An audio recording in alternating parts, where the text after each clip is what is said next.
Hi, my name is Rishikesh Krishnan and I'm a professor at the Indian Institute of Management in Bangalore in India. Today I'm going to explain to you why India needs to move from a culture of Jugaad to one of systematic innovation. That's the subject of a book I wrote last year. Though the media in the West has been hyping India's growth, I believe that we have quite some way to go on the innovation front. If you consider almost any innovation ranking in the world, India doesn't do that well, though we do quite well on economic growth indicators. One of the major reasons we don't do well on innovation indices is because our predominant innovation culture is one of Jugaad. That's all about creative improvisation, about just making do with the things you have. It's based more on individual ingenuity. Look at the picture in this slide which shows you a vehicle put together by farmers in North India.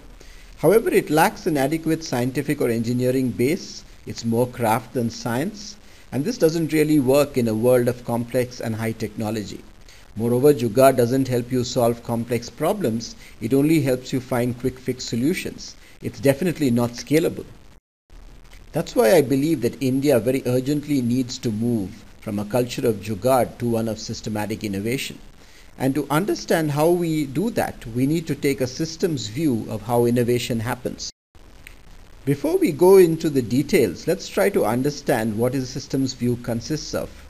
If you look at innovation, it's largely done by firms, that is by companies who want to take products and services to the market. Whether they can innovate or not depends on the capacity to innovate. Do they have the right tools and techniques? Do they have the right people? Do they have the right organization structures and systems? But firms don't exist in a vacuum. In order to innovate, they also need inputs from the outside. They need people produced by the education system who can come and work for them and do innovative activity. They need funding to support innovation because innovation is often a risky activity. They need knowledge in the form of research, often created by universities and other academic institutions. And they need infrastructure to support the kind of innovation they are doing. It could be testing facilities, it could be other kinds of infrastructural support. And last but not the least, they need an incentive to innovate. They have to make sure that the innovation they do allows them to get the benefits of it. They need to be able to appropriate the so-called rewards of innovation, which means that the society, the economy should really reward and appreciate the innovative activity they are doing by paying them premium prices or giving them higher growth rates, which allow them to get the benefits of innovation. What's been happening in India over the last couple of decades is that the incentive to innovate has improved considerably ever since economic liberalization started. However, the capacity to innovate in firms is still not uniform across the economy. While there are a few companies, maybe like Tata Motors or like Titan, which are good at innovating, there are several others which seem to lack the basic processes that would help them innovate in a more effective manner. Another big concern for the country is whether we have the right inputs. Is our education system providing the right kind of people? Is there funding available? And many of these inputs don't seem to exist in adequate quantity. I also believe that there are some serious barriers to innovation in Indian organizations which originate from some features of Indian society and culture. One problem which seems pretty endemic is the lack of good teamwork between people in organizations. A more important problem from my point of view is the enduring importance of upward hierarchical progression. The fact that most young people in organizations want to quickly climb an organizational ladder rather than develop the deep expertise which would allow them to innovate better. Historically, a Brahminical attitude in Indian society has given brain work a superior position over physical work. Yet a lot of innovation activity requires you to get your hands dirty and to experiment with a wide variety of innovative solutions.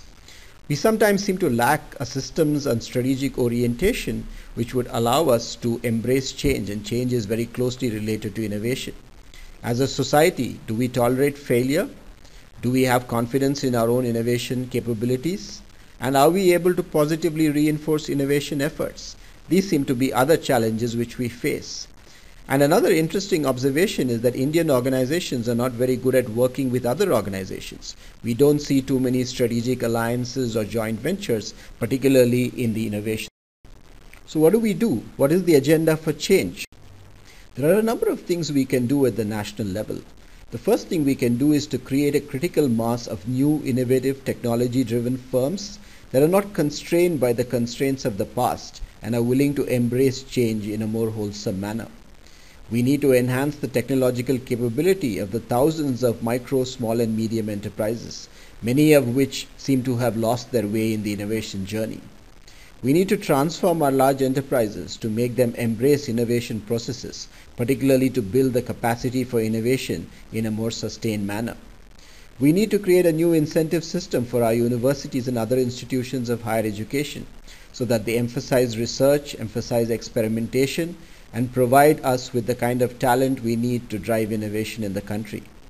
We need to continue and enhance the process of dynamic reform of our public R&D institutions, many of whom used to play a very dominant role in the Indian innovation system but seem to have lost their way of late. The government needs to play a more proactive role in supporting industrial R&D rather than just restricting its support to academic and other research institutions. And last but not the least, we need to create supportive societal conditions for industrial innovation. We need to make sure that we eschew things like superstitions, and we need to encourage our children and others to experiment, to try out new things, to pursue new careers. All that is part of creating a supportive innovation ecosystem. So my friends, there's lots that we can do to move India from a culture of Jugaad to systematic innovation. Let's start on this journey now.